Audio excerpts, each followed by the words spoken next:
Bonjour à tous, bienvenue sur entreprendre.bzh, c'est le site d'info de celles et ceux qui entreprennent autrement. Et si justement vous avez envie d'entreprendre autrement, eh bien je vous présente aujourd'hui Marion Hébert. Bonjour Marion.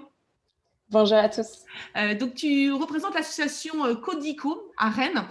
C'est une association qui permet aux entreprises de pouvoir faire un geste envers les personnes qui sont réfugiées sur le territoire français, parce que ce sont des personnes qui ont généralement quitté leur pays dans des situations forcément très compliquées où leur vie était en jeu.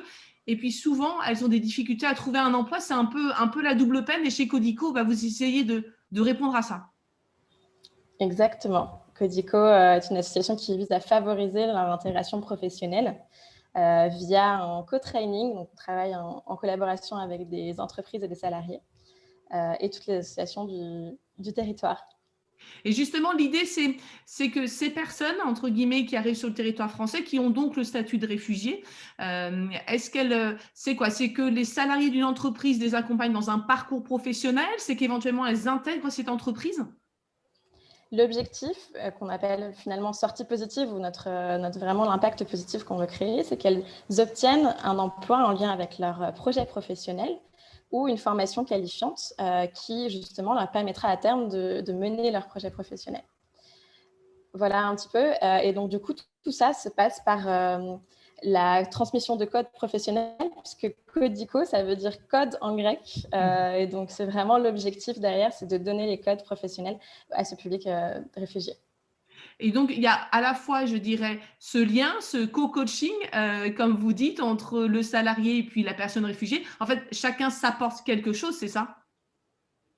Exactement, c'est vraiment un enrichissement mutuel. C'est pour cela que nous parlons de co-training salariés-réfugiés, parce que tous les deux vont vraiment nourrir une relation pendant 5 mois, vont s'accompagner sur cette recherche d'emploi, sur ce projet. Et donc, nous sensibilisons les accompagnateurs, comme on les appelle au sein de Codico, sur les difficultés spécifiques aux réfugiés quand ils arrivent sur le territoire, vraiment leur manque de compréhension aussi du marché du travail, de leur connaissance, leur manque de réseau. C'est vraiment ces éléments, ce constat qui a été fait par l'association. Ce sont les obstacles principaux pour eux à l'accès à l'emploi. Et donc, cet accompagnateur salarié va vraiment accompagner sur le volet humain, être ce booster, celui qui va lui donner confiance et lui permettre vraiment de réussir à trouver son emploi ou sa formation qualifiante. Et c'est vraiment touchant, hein. Vous pouvez regarder les retours de salariés de nos entreprises partenaires. Ils en apprennent autant des fois parce que c'est une nouvelle posture d'accompagnateur. Ils en apprennent des fois autant sur eux-mêmes qu'ils en apprennent et qu'ils redonnent aussi aux binômes qu'ils accompagnent. Alors, Codico existe déjà dans différentes villes de France, hein. Je crois qu'il y a Paris, Strasbourg et Tours. Et là, vous arrivez à Rennes. Pourquoi avoir choisi Rennes comme, je dirais, comme nouveau territoire pour permettre justement ce lien entre salariés et personnes réfugiées? Rennes, effectivement, c'est la nouvelle ville pour Codico en 2021. C'est le nouveau challenge. On est ravis de venir dans cette ville. Il y a plusieurs critères qui ont été regardés. Une présélection sur différents territoires au niveau national qui a été menée entre septembre, puis entre décembre et février. Les critères qui ont été regardés, c'est vraiment donc le volet politique. Rennes est une ville, il y a tout un nouveau contrat territorial qui a été signé qui positionne la ville de Rennes comme une ville accueillante. Le nombre de potentiels bénéficiaires augmente. Il y a de plus en plus de réfugiés qui obtiennent l'asile à Rennes. Il y a également un terreau très fertile en termes d'associatifs et aussi en termes d'engagement citoyen. De nombreux bénévoles potentiels à embarquer dans le programme. Il y a également une sensibilité RSE vraiment grimpante des entreprises locales. Et donc, tous ces critères, économiques, sensibilité RSE, associatif, institutionnel, font que nous avons vraiment identifié Rennes comme une ville très intéressante pour proposer le programme Codico. Alors justement, entreprendre.bzh, je le dis, c'est entreprendre autrement. Donc vous avez constaté que les entreprises bretonnes pouvaient être en capacité d'entreprendre autrement, d'avoir un impact social fort. Maintenant, il faut les trouver. C'est un peu pour ça aussi que je voulais qu'on se rencontre aujourd'hui, pour pouvoir faire un appel aux entreprises en disant mobilisez-vous, Bretonnes et Bretons entrepreneurs, mobilisez-vous pour permettre votre accompagnement.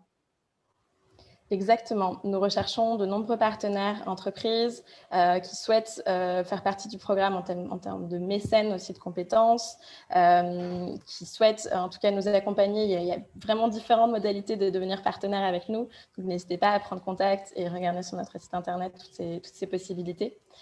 Et nous avons déjà rencontré plusieurs entreprises, partenaires, mais nous souhaitons vraiment être en lien avec le territoire et donc toutes les entreprises rennaises qui souhaitent s'investir sur ces questions d'insertion professionnelle des réfugiés, nous vous invitons vraiment à nous contacter.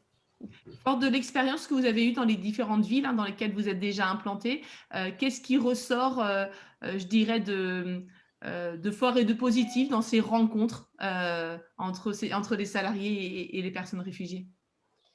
Ce qui est intéressant, c'est qu'il ressort aussi, au-delà de la relation réfugiés-salariés, il y a aussi tout un réseau, puisque nous faisons des formations en inter-entreprise. Donc, il y a aussi des liens qui se font entre les entreprises du territoire qui sont partenaires.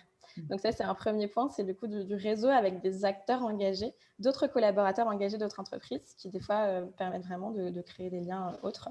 Ensuite, ce qui ressort aussi de la part, en tout cas, des salariés accompagnateurs, c'est vraiment un enrichissement, une ouverture d'esprit, en fait, sur la figure, les personnes réfugiées. Beaucoup ne pensent pas que ce sont des personnes qui ont des certifications, des expériences professionnelles à valoriser. Plus de la moitié des bénéficiaires ont un bac +3. Certains sont pharmaciens, médecins dans leur pays d'origine, avaient une entreprise, un commerce, etc. Et donc, ça change vraiment leur regard sur ce public. Et aussi, ils ont vraiment une meilleure compréhension de leurs difficultés et des barrières qu'ils peuvent rencontrer.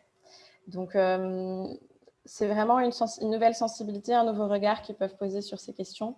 Et enfin, certains deviennent amis. Ils restent en contact par la suite.